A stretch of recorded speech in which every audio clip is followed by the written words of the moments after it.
नमस्कार दर्शकों, पिछले सप्ताह की खास बड़ी खबरों और मुद्दों पर आपकी अपनी सोच और रवैये के साथ मैं खास कार्यक्रम में आप सबका बहुत बहुत स्वागत करता हूं।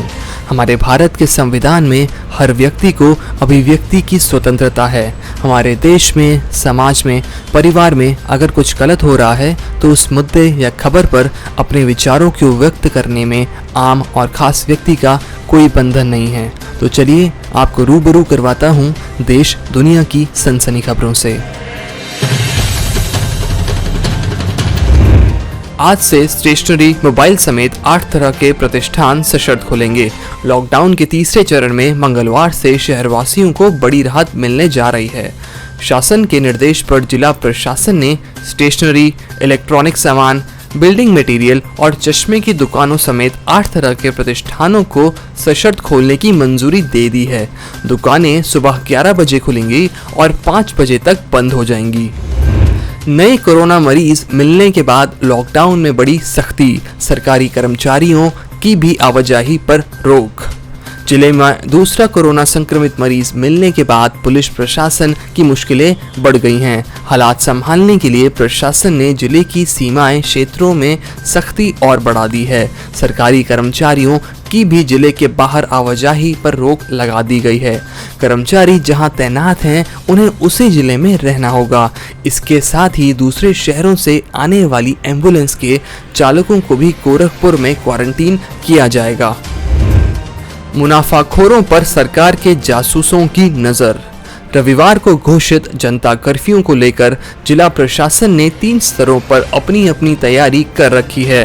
जिला प्रशासन ने मुनाफाखोरों से निपटने के लिए खास तैयारी कर रखी है। बंदी के दौरान दुकानदार जमाखोरी न कर पाएं, इसके लिए जिला प्रशासन ने गुप्तचरों को सक्रिय कर दिया है। नया टेस्ट कर सकता है मानव खून में कोरोना से लड़ने वाली एंटीबॉडीज की पहचान। वैज्ञानिकों ने मंगलवार यानी 12 मई को दावा किया कि एक नया रक्त परीक्षण उन लोगों की पहचान करने में मदद कर सकता है जिनके प्लाज्मा में कोविड-19 महामारी के कारक SARS-CoV-2 से लड़ने वाली एंटीबॉडीज होती हैं। अमेरिका के माउंट सिनाई स्थित इकाह स्कूल ऑफ मेडिसिन के अनुसंधानकर्ताओं के अनुसार SARS-CoV-2 RNA की मौजूदगी का पता लगाने वाली परीक्षणों का इस्तेमाल व्यापक रूप से कोविड-19 के निदान के लिए किया जाता है। 6,000 रुपए महीना कमाएगी ग्रामीण महिलाएं, मिलेगा रोजगार। कोरोना महामारी और लॉकडाउन के कारण आर्थिक दिक्कतों से जूझ रहे ग्रामीण परिवारों को रोजगार से जोड़ने के लिए उप राज्य ग्रामीण आजीविका मिशन बड़ी योजना पर शुरू करने जा रहा है। भाजपा विधायक ढूलू महतो ने कोर्ट में किया सरेंडर, भेजे गए जेल। झारखंड के धनबाद जिले के बाघमारा क्षेत्र से भाजपा विधायक ढूलू महतो ने सोमवार सुबह धनबाद कोर्ट में सरेंडर कर दिया। ढूलू महतो पर यौन शोषण का आरोप है और करीब 3 महीने से फरार चल रहे थे। फिलहाल अदालत के निर्देश पर उन्हें न्यायिक हिरासत में जेल भेज दिया गया है। सिक्किम सीमा पर भारतीय और चीनी सैनिकों के बीच झड़प, दोनों तरफ के जवानों को आई हल्की चोटें। सिक्किम सीमा पर काफी समय बाद एक बार फिर से भारत और चीन के सैनिकों के बीच झड़प हुई है। उत्तरी सिक्किम में शनिवार को भारतीय और चीनी सैनिक आमने सामने आ गए और टकराव हुआ है। भारतीय सेना के सूत्रों ने इसकी जानकारी दी है। बता दें कि इस इलाके में चीन और भारतीय सैनिकों के बीच लंबे समय बाद यह टकराव देखने को मिला है। चीन में कोरोना के 15 नए मामले, वुहान में बिना लक्षण वाले 598 मरीज, होगी 1.1 करोड़ लोगों की जांच। चीन में कोविड-19 के 15 नए मामले सामने आए हैं, जिनमें से 8 ऐसे हैं जिनमें संक्रमण के कोई लक्षण नहीं हैं। स्वास्थ्य अधिकारियों ने कहा कि वुहान में संक्रमण का कोई नया मामला नहीं है, लेकिन यहाँ के 1.1 करोड़ लोगों की कोविड-19 जांच की जाएगी। पीएम नरेंद्र मोदी ने कोरोना संकट से निपटने के लिए की 20 लाख करोड़ के आर्थिक पैकेज की घोषणा। प्रधानमंत्री नरेंद्र मोदी ने कल रात 8 बजे देश के नाम अपने संबोधन में कोरोना वायरस के कारण उपजे आर्थिक हालात को सुधारने के लिए देश के लिए 20 लाख करोड़ रुपए की घोषणा की है। पीएम मोदी ने कहा कि यह आर्थिक पैकेज आत्मनिर्भर भारत अभियान की अहम कड़ी के तौर पर काम करेगा। पीएम मोदी ने जर्मन चांसलर और कतर के अमीर से की द्विपक्षीय बैठक। प्रधानमंत्री नरेंद्र मोदी ने यहां संयुक्त राष्ट्र महासभा के सत्र के इतर सोमवार को जर्मनी की चांसलर एंजेला मर्केल, कोलंबिया के राष्ट्रपति इवान मार्क्वेज और कतर के अमीर शेख तमीम बिन हमाद समेत कई नेताओं के साथ द्विपक्षीय बैठक की। कोरोना संकट के बीच बोला अमेरिका, 20 साल में चीन से 5 महामारी आई, अब इसे रोकना होगा। कोरोना संकट के बीच अमेरिका के राष्ट्रीय सुरक्षा सलाहकार रॉबर्ट ओब्रायन ने कहा कि बीते 20 साल में चीन से 5 महामारियां आई हैं और इसे किसी न किसी बिंदु पर तो रोकना ही होगा। उन्होंने दुनिया भर में 2,50,000 लोगों की जान लेने वाली महामारी कोरोना वायरस के लिए चीन को जिम्मेदार ठहराया। शेयर बाजार में बढ़त कायम, सेंसेक्स निफ्टी सपाट हुई चाल। कोरोना महामारी से डिरेल हुई अर्थव्यवस्था की गाड़ी को पटरी पर लाने की 20 लाख करोड़ के पैकेज की घोषणा के बाद बुधवार सुबह उड़ान भरने वाला शेयर बाजार सुस्पीत हो गया है। सुबह 1470 अंकों की उछाल के साथ खुलने वाला सेंसेक्स अब 600 से 700 अंकों की बढ़त के बीच कारोबार कर रहा है। वहीं निफ्टी भी 9,584.20 के स्तर पर खुलने के बाद अब 9,400 के नीचे कारोबार कर रहा है। पीएम मोदी ने कहा, लॉकडाउन 4 की गाइडलाइंस के बारे में 18 मई से पहले बता दिया जाएगा। पीएम मोदी ने राष्ट्र के नाम संबोधन में एक तरफ जहां 20 लाख करोड़ के आर्थिक पैकेज का ऐलान किया है, तो वहीं दूसरी तरफ उन्होंने ये भी किया कि 18 मई के बाद भी लॉकडाउन जारी रहेगा। पीएम मोदी ने कोरोना आपदा से निपटने के लिए 20 लाख करोड़ रुपए के आर्थिक पैकेज का ऐलान किया है, जो भारत की जीडीपी का 10% है। काबुल के शिया इलाके में क्लिनिक पर आतंकवादी हमला, 2 नवजात सहित 14 की मौत।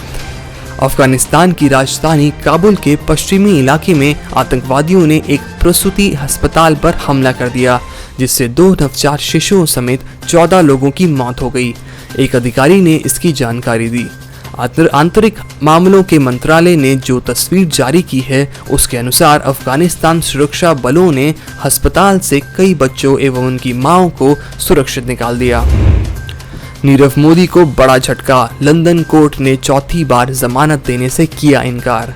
लंदन की अदालत से भगोड़े हीरा कारोबारी नीरव मोदी को बड़ा झटका लगा है। रॉयल कोर्ट ऑफ जस्टिस ने नीरव मोदी को जमानत देने से इनकार कर दिया। अखिल कुमार फिर से नाडा अनुशासन पैनल में शामिल। राष्ट्रमंडल खेलों के पूर्व स्वर्ण पदक विजेता मुक्केबाज अखिल कुमार को राष्ट्रीय डोपिंग रोधी एजेंसी यानी नाडा के अनुशासन पैनल में फिर से शामिल किया गया है। अखिल हरियाणा पुलिस में कार्यरत हैं और अभी गुरुग्राम में एसीपी हैं। वह इससे पहले 2017 से 2019 तक इस पैनल के सदस्य थे। भूपेश बघेल ने ममता बनर्जी का समर्थन किया, प्रधानमंत्री पर एक तरफा फैसले का आरोप लगाया। कोरोना संकट के बीच छत्तीसगढ़ के मुख्यमंत्री भूपेश बघेल ने हाल ही में केंद्र सरकार पर भेदभाव का आरोप लगाने वाली ममता बनर्जी का समर्थन करते हुए बुधवार को कहा कि केंद्र सरकार के कदमों के बारे में राज्यों को सूचित करने से पहले इनकी सूचना लीक करना और मीडिया को बताना प्रदेश सरकारों के अधिकारों को कमजोर करने के समान है। छत्तीसगढ़ के पूर्व मुख्यमंत्री अजीत जोगी को कार्डियक अरेस्ट, हालत गंभीर। छत्तीसगढ़ के पूर्व मुख्यमंत्री अजीत जोगी की अचानक तबीयत खराब हो गई है, जिसके बाद उन्हें अस्पताल में भर्ती कराया गया है। उनके बेटे अमित जोगी ने बताया कि उन्हें कार्डियक अरेस्ट होने के बाद रायपुर के श्री रायणा अस्पताल में भर्ती कराया गया है। गुजरात में कोरोना पर कंट्रोल नहीं, एक सप्ताह में 47% बढ़े पॉजिटिव केस। कोविड-19 मरीजों की संख्या 7,400 के पार। गुजरात में कोरोना संक्रमण की रफ्तार कम होने का नाम ही नहीं ले रही है। बीते एक सप्ताह में पॉजिटिव केस में 47% का इजाफा हुआ है। प्रधानमंत्री उज्ज्वला योजना के लाभार्थियों को फ्री सिलेंडर के लिए एडवांस मिलेंगे 581 रुपए। प्रधानमंत्री उज्ज्वला योजना के तहत लखनऊ की 1.34 लाख महिला लाभार्थियों के खातों में फ्री सिलेंडर का पैसा आएगा। इस महीने लाभार्थियों के खातों में फ्री सिलेंडर के लिए 581 रुपए एडवांस मिलेंगे। गुरुवार से लाभार्थियों के खातों में पैसा आना शुरू हो जाएगा। क्वारंटीन सेंटरों की दुर्दशा पर इलाहाबाद कोर्ट ने यूपी सरकार से मांगी रिपोर्ट। इलाहाबाद हाईकोर्ट ने प्रयागराज के क्वारंटीन सेंटरों की बदतर हालत और कोरोना पॉजिटिव मरीजों को बेहतर इलाज देने के लिए मामले में स्वतः संज्ञान लेते हुए राज्य सरकार से जानकारी मांगी है। मुख्य न्यायमूर्ति गोविंद माथुर एवं न्यायमूर्ति सिद्धार्थ वर्मा की खंडपीठ ने मुख्य स्थायी अधिवक्ता से इस मामले में 11 मई तक जानकारी उपलब्ध कराने को कहा है। मेक इन इंडिया के तहत बड़ी छलांग, पीपीई निर्माण में दूसरे नंबर पर पहुंचा भारत। कोरोना संकट के दौरान सामने आई चुनौतियों को भारतीय कंपनियों और संस्थानों ने अवसर के रूप में तब्दील किया है। पीपीई, मास्क और वेंटिलेटर की अपनी जरूरतें पूरी करने को भारत ने मेक इन इंडिया के तहत बड़ी छलांग लगाई है। भारत पीपीई निर्माण में चीन के बाद दूसरे स्थान पर पहुंच गया है। उम्मीद है कि अगले 6 महीने में भारत चीन को भी पीछे छोड़ सकता है। चीन से मेडिकल जरूरतों पर निर्भरता नहीं हुई कम, पीपीई किट, एंटीबॉडीज टेस्ट का आयात जारी। घटिया आपूर्ति को लेकर सवालों में घिरे चीन के साथ भारत की परीक्षण किट, पीपीई, मास्क आदि मेडिकल जरूरतों को लेकर निर्भरता कम नहीं हुई है। पिछले 2 हफ्तों में चीन ने 5 शहरों से लगभग 400 टन चिकित्सा आपूर्ति सामान के साथ भारत के लिए लगभग 2 दर्जन उड़ानें आई थीं। इसमें RT-PCR परीक्षण kit, rapid antibody test, PPE kit, thermometer आदि शामिल हैं। आने वाले कुछ दिनों में 20 और उड़ानें चीन से बड़ी संख्या में मेडिकल जरूरत के उपकरण लेकर आएंगी। बिहार सरकार ने बनाया नया ऐप, बाहर से आ रहे मजदूरों का तैयार हुआ डेटा। मुख्यमंत्री नीतीश कुमार के निर्देश पर लॉकडाउन के दौरान बाहर से आ रहे मजदूरों के स्किल सर्वे का काम शुरू कर दिया गया है। जल्द ही स्किल्ड मजदूरों का डेटाबेस तैयार कर लिया जाएगा। इसके बाद उनकी क्षमता के अनुसार उनके रोजगार उपलब्ध कराएगी राज्य सरकार। सूचना एवं जनसंपर्क विभाग के सचिव अनुपम कुमार ने प्रेस कॉन्फ्रेंस में कहा कि इसके लिए ऐप बना लिया गया है। सेना को बड़ी सफलता, पुलवामा एनकाउंटर में हिजबुल का टॉप कमांडर रियाज नायकू ढेर। जम्मू कश्मीर के पुलवामा में आतंकियों और सेना के बीच चल रहे एनकाउंटर में सुरक्षा बलों को बड़ी सफलता मिली है। रिपोर्टर्स के अनुसार सेना ने हिजबुल मुजाहिदीन के टॉप कमांडर रियाज नायकू को ढेर कर दिया गया है।